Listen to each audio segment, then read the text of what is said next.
Welcome back to Open Line. Full house up here tonight talking about the effects of gentrification on affordable housing in Nashville. Obviously, prices are soaring for houses, and it's having a huge impact on our city and people who live in many different neighborhoods across the city. Good panel up here discussing this. A lot of calls and also people commenting on Facebook. Let's go to Charles. Hello, Charles. Yes, sir. Go right ahead. What's on your mind? Yeah, I'm against gentrification. It only happens in the well-developed neighborhoods where rent is high enough and the block's traffic. You're always gentrifying Hickory Hollow and Bellevue, and it puts poor people out on the streets when Section 8 landlords sell out to developers. That's all I have to say. All right. Do you think it creates homelessness? He's saying it puts people out on the streets. I would agree with the caller on that. One of the groups that we work with in an advocacy coalition that we have called Welcome Home is Open Table Nashville, and they work directly with individuals and families that find themselves on the streets or in cars, and the numbers have increased the past few years. So we really have a great challenge around homelessness. And with Section 8 landlords, when the market is softer and you're not getting the kind of rents that you're seeing today, then private landlords are having more of an incentive to accept a tenant with a Section 8 voucher because it's guaranteed income. Right. From our public monies. But when they can get these kinds of rents in a market like we have today, they say no to Section 8. And that's one of the challenges that Metropolitan Development and Housing Agency has, because they administer the Section 8 program in Metro Nashville, is that landlords have dropped off to such a degree. They may have vouchers to issue to people, but people are struggling to find landlords that will accept the vouchers. Gina Starling Gunn on Facebook says it's an insult to the people who have lived in these neighborhoods for years to watch how the value and services rise when gentrification occurs. So people who have lived there for years see a marked difference in the services and kind of what's going on in some of these neighborhoods. Do you agree with that? Yeah, I mean, it's, you know, the Brookings Institute has been talking for years about how gentrification in so many ways is a concentrated poverty issue, right? I mean, where we find pockets of poverty in a lot of cities in the U.S. is where there's older housing stock. The way we designed and laid out neighborhoods 100 years ago was very different, and because of the kind of, you know, shifts in the composition of residents in neighborhoods close to the city, right, they've ended up in neighborhoods that structurally are very sound in terms of their layout, like the last caller pointed out, but now they're the area that concentrated poverty makes them hyper vulnerable to gentrification. So that's yeah, the losses she's describing are very real for far too many people. Let's go to Mark. Hello, Mark. Good morning, good afternoon, good evening to you guys. My point is that I want to make real quick is that one thing I see about gentrification, I see a good side and a bad side. I'm in my 50s, I've lived in several states, and one thing I noticed, gentrification does tend to clean up crime.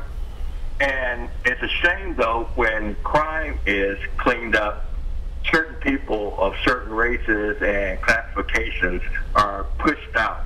And you notice that when a gentrification happens, certain people of color are always put in one big group. And where there's some elements that need to be pushed out, they're not doing anything to try to be positive. But then you have other people who have worked and kept their alarms up all their life for 30, 40, 50 years. And when you hear people say, well, you're in that up-and-coming neighborhood in 12th South, that's an insult, because you make it seem like we were never about anything to begin with. And right there, that's the first step of resentment. And so you have people moving into your neighborhood who act like they've been there way before you have, and it makes you, it brings about an underlying struggle between people to try to get along, because people see these people coming in as people trying to take over and dictate how the neighborhood is going to be from this point on, and forgetting about the people who've lived there 50 plus or more years. And that's all I have. All right, thanks, Mark. I appreciate that. What do y'all think about that? Yeah, I think in the documentary that we showed at TSU for our event, that was one of the things that Nikki was doing. She was trying to clean up the neighborhood of all the crack houses and the drug dealers. But at the same time, you had the community development corporations trying to come in and build in this, what they call affordable housing for people. But the one in particular had a history of, you know, putting up this affordable housing and just letting anybody live there and not really monitoring it, making sure that people who should be there could live there in you know, in a peaceful environment and not bring in the drugs. So you had the community association, the CDCs, and trying to come together to try to see how to go about fixing that issue of, okay, well, we're not saying nobody's allowed, but we're trying to make it this a safe neighborhood for everyone to be included. But so I just think that's interesting to bring up that point of people, you know, coming into a neighborhood that, you know, they're just brand new to it, and acting like they own the place or they can just run it. And also just making an observation here in the panel discussion, the realtor pointed out that gentrification does not mean you have the jogger running around with the little white fluffy dog. That doesn't mean gentrification is coming. It just with your jogging stroller. Yeah, with the jogging stroller as well. So it's a gradual growth, but yeah, that could be like one of the drawbacks too. Like you can't have people, you know, come in saying, you know, oh well, this is my neighborhood now, but I'll let you stay here. Right, right, and that's how people feel sometimes. Yeah. Donna Lewis Ocha says, my mom has been in her home for 64 years and they harass her to no end to sell her home to them. So we're seeing a lot of that, right? Yeah. Yes. Lots of please sell, please sell. You need to sell. Please sell. Sometimes it goes beyond the please. Yeah. To harassment. Yeah. Yeah, to knocking on the door like, hey, you want to sell your home? Yeah. Yeah. So that's rough. All right, let's go to Ricky. Hello, Ricky. Hello. Go right ahead. Yeah, I just wanted to make a comment. You know, me and my wife is like on a fixed income, and we can't really afford affordable housing.